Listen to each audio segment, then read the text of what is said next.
Hey everybody, today I want to talk about gluten. Gosh, there's been so many conversations around it. And almost every single day I know I've run into somebody that states, I can't eat gluten. And for a very long time, I was always asking myself, what is that? What does it mean you can't eat gluten?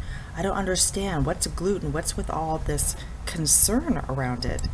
So, I wanted to share with you today what gluten is, what the problem is, and how to make the best of it. So, gluten is a protein that is found in wheat, it's found in rye, and it's found in barley. So, there's a lot of products out there that have gluten, right? Gluten's responsible for some common health problems that are starting. There's the health problems have started this anti-gluten wildfire that's not being put out anytime soon. Approximately 1/3 of Americans buy gluten-free foods. We have a belief right now that eliminating gluten is healthier, and we believe that it helps with weight loss, skin conditions, inflammation, and attention deficit disorder. So this has now become a craze, and it's actually been making food manufacturers really, really happy because their profits have been around $14 billion because 1/3 of Americans have decided not to eat gluten. So what's the problem, right? I mean, food manufacturers are making money, 1/3 of Americans aren't eating gluten, big deal. It's this craze, we think it helps with weight loss and everything else. Well, the problem is there's actually little evidence that a gluten-free diet has any health benefits for most of those 1/3 Americans. I mean, some people do need to avoid gluten. I know people that really do have to avoid gluten, but these people are ones that have celiac disease, and that's an autoimmune condition where the gluten causes an intestinal inflammation and damage. And also the people that need to avoid gluten are those who have a condition known as non-celiac gluten sensitivity, and that can cause gastrointestinal symptoms in response to that gluten. But these two diseases alone, they only affect about 7% of Americans, not 1/3 of Americans. For those without these two diseases, there's not really a reason to have a gluten-free diet. There's been a 2017 study in the British Medical Journal, and they found no connection between eating gluten and an increased risk of heart disease. In fact, what they found is that giving up gluten can actually be harmful. So this study showed that people who chose a gluten-free diet were more likely to eat fewer whole grains, thereby depriving themselves of those health benefits in whole grains. So, in addition, the manufacturers that have these gluten-free products, they often add sodium, they add sugar, and they add extra fat to overcome the gluten-free, which also adds calories. So then it can actually increase your intake of arsenic and other heavy metals.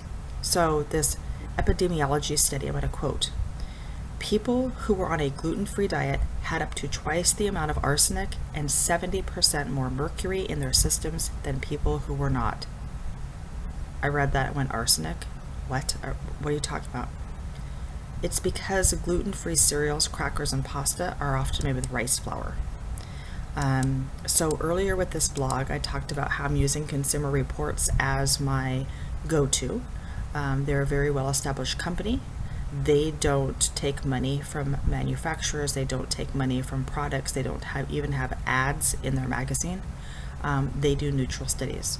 So Consumer Reports safety experts found that rice and rice-based products can have concerning amounts of arsenic.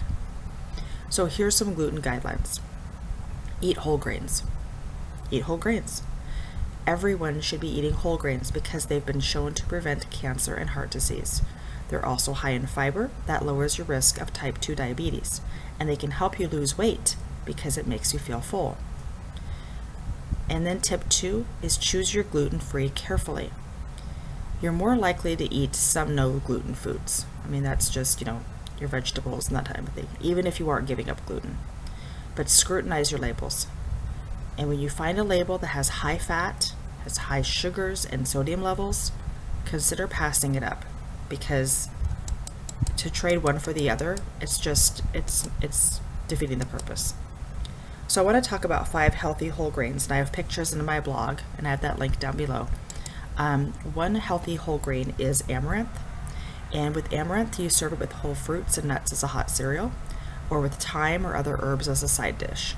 And then I have the grams of, it's 251 calories, there's 9 grams of protein, 4 grams of fat, 46 grams of carbs, and 5 grams of fiber, and that's in a serving.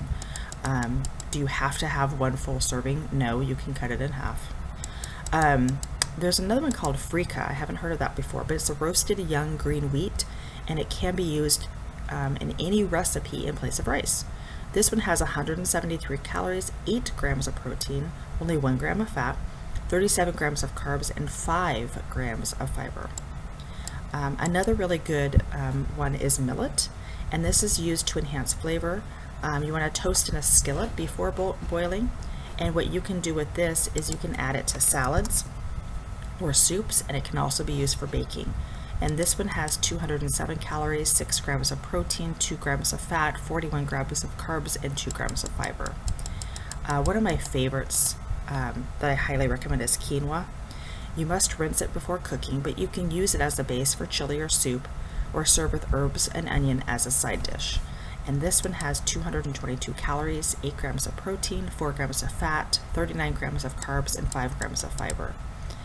And I also have, there's also one, the last one is called Taff. I hadn't heard of this one before, but Taff is a really tiny brown grain, and it can be used in place of rice in a pilaf or a porridge, or it can be stirred into chili or soup.